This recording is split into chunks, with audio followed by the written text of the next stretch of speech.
Mirë se erdha Aurela, psikologe në profesion, Mikesh Shaimja, një vajzë e cila në studio televizive shpesh keni dhënë mesazhe shumë të forta për sa i përket asaj që ndodh në Shqipëri, Aurel, në lidhje me shumë fenomene që prekin fëmijët, të rinjt. A ka ndodhur më përpara një protestë e tillë dhe çfarë tregon në psikologjinë shqiptare? Në fakt kjo është protesta e parë që unë mendoj që është plotësisht qytetare dhe ashtu siç edhe kam reaguar në rrjetet e mia sociale, mendoj që është protesta më e bukur. Të protestosh është një drejtë qytetare dhe mendoj që pas 30 vitesh dhe diçka më shumë ka ardhur koha që në të vërtetë shqiptarët të kuptojnë se vendimi dhe e drejta për të vendosur i përket sovranit dhe jo pushtetit. Për hir të së vërtetës, ndoshta edhe si profesioniste në karrierën time, ajo që kam parë është fakti që të rinjt shqiptar janë më shumë të demoralizuar. Ne kemi hyrë në një epokë ku është thelluar pjesa e problemeve të shëndetit mendor, si depresioni, ankthi, të cilat duket se vinë mirëfillt edhe nga kushtet sociale dhe jo vetëm ato psikologjike. Kështu që kjo është një tregues shumë i rëndësishëm i këtij ngërçi, po themi social, i ardhur nga politika. Normalisht çdo gjë është lidhje shkak pasoj. Si e re në profesionin tim, edhe unë si çdo i ri në këtë vend, sigurisht projektoj të ardhmen time dhe ajo që projektojmë fatkeqësisht nuk është ajo që kemi ëndërruar. Shumë të rinj, shumë profesionistë janë larguar nga Shqipëria dhe kjo është një fatkeqësi shumë e madhe për këtë vend. Vetëm po të marrim aktualisht situatën arsimore.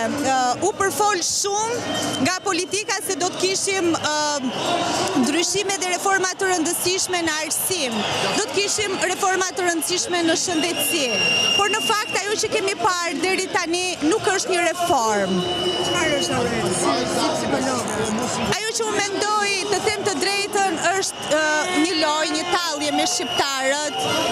Të bësh disa lëvizje në emër të reformës nuk nënkupton në vetvete reformë. Dhe për aq kohë sa në administrata dhe në për institucione do të ketë të punësuar me tesër partie, atëherë ne nuk flasim për një vend që ka meritokraci, flasim për një vend që është i pushtuar dhe i diktuar nga pushteti. Aktualisht qeveria aktuale mendoj se ka pasur mjaftueshëm kohë të tregojë që pushteti ose qeverisja e tyre është funksionale. Kanë kaluar më shumë se 12 vite, jemi pranë vitin e 13 të qeverisjes dhe fakti që Shqipëria është në këtë ngërç, mendoj që një pjesë shumë e mirë patjetër i atribuohet pushtetit aktual. Dhe si e re në këtë vend, si profesioniste në këtë vend, si një grua që aspiroj të bëhem nën dhe patjetër të sjell një jetë fëmijë në këtë vend, dua që gjërat të jenë më mirë dhe kjo protestë ka ngjallur shumë shpresë. Sot ke dalë pikërisht si këto që rendita. Si një nën që do të bësh, si një grua, si një profesioniste, si një qytetare. Po, është e vërtet. Unë kam dalë si qytetare dhe ndjej që jam qytetare patjetër në këtë protestë. Në fakt protesta sot pritej që të ishte madhështore për sa i përket numrit. Por ajo që më ra në sy janë pikërisht pankarta që shoqëronte grupin e diasporës e cila e afroi sheshit. Zoti Rama jep dorëheqje në datën 21 qershor. Ai mjafton kryeministrit Rama 24 orë për të dhënë dorëheqje? Unë mendoj që t'japësh dorëheqjen është çështje vullneti. Dhe normalisht fakti që kryeministri ka një rezistencë në lidhje me këtë proces dhe nga qëndrimet e tij fundit ishte që ai nuk e ka dëshirën për ta dhënë dorëheqjen. Unë mendoj që në kushte të tilla nuk vendos më kryeministri, vendos populli. Ne nuk jemi këtu për të pyetur kryeministrin nëse ai do të dorëhiqet. Ne jemi këtu për t'i thënë atij se është koha të dorëhiqet. Kështu që vendimin e popullit nuk e shbën dot politika, nuk e shbën dot asnjë kryeministër, sepse vetë historia ka treguar që populli qëndron gjithmonë mbi politikën, sovrani vendos, politika i shërben qytetarëve. Sot duket se më shumë se histeri, e cila është cilësuar nga kryeministri, po shkruhet një histori. Kjo është një histori që unë mendoj që do të lërë gjurmë shumë pozitive tek të gjithë ata që kanë dalë me vullnetin e tyre të plot në këtë protest, por mendoj se nesër do të japin një shembull edhe më të mirë brezave që do të vinë.